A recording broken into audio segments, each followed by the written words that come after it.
So what is consciousness, right?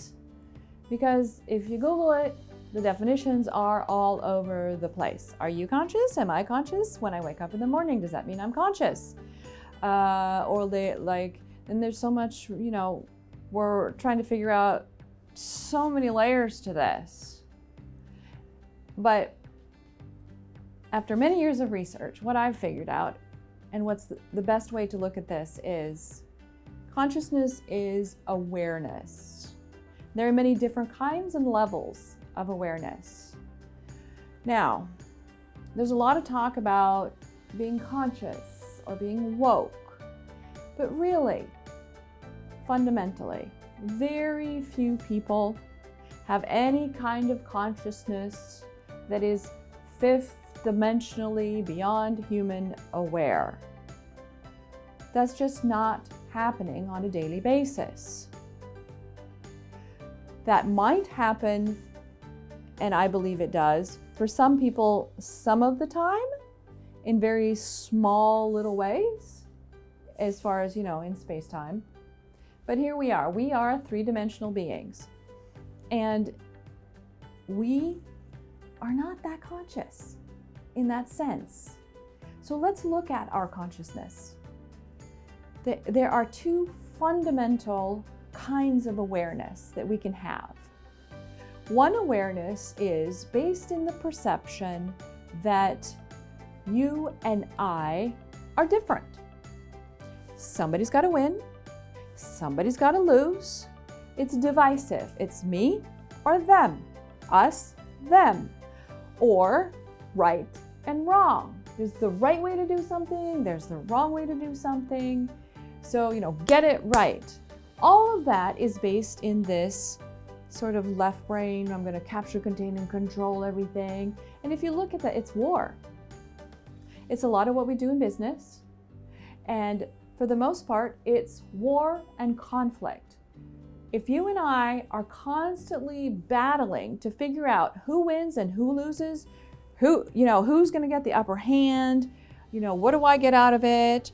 All of that is war consciousness. Now, on the other side, there's love consciousness. And this is what some psychologists refer to as unity consciousness.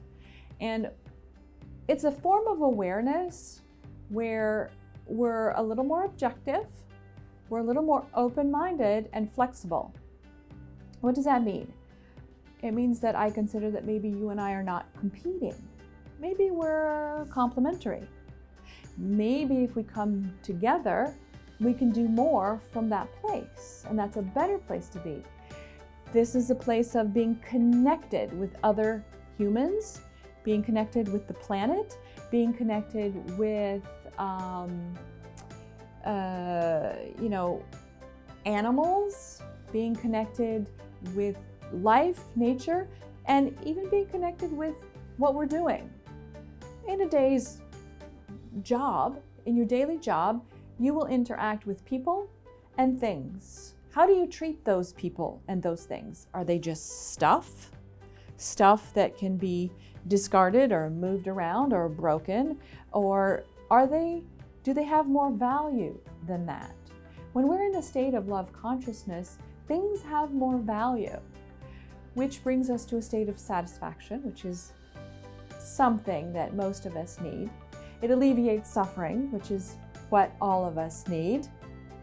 And so when you look at yourself and you think about your consciousness, where are you? It will shift at any given point of the day. You might be triggered and then go, ooh, you're off into war consciousness. Why does that person say that?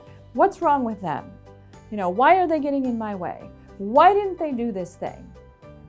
Or you might be in love consciousness where something might happen, usually when we're not triggered, and be able to connect with the person, actually deeply care for them, care about them. The way you might connect with an animal that is maybe your cat or your dog.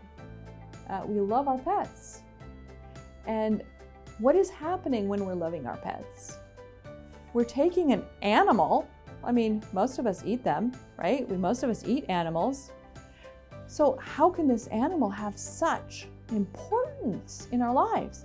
That's love consciousness, because we're going beyond our self-centeredness. We're going beyond that, and we're taking this other creature and we're bringing it into our home. We're bringing it into our heart, and we're accepting it and loving it, and it's loving us back. That is a state of love consciousness. It's really important to look into this concept so that you can figure out on a daily basis where you are and what you're doing with this. The more you're in a state of war consciousness, the more you will have conflicts in your life, you will not meet your goals, and you will suffer emotionally, mentally, and physically. The more you are in love consciousness, you will have successful relationships. You will be good in your body, because your body will be happier and putting out lots of healthy enzymes to keep you that way. Your brain will have more successes in your life as a byproduct of walking around like that. Think about it. Where do you want to be?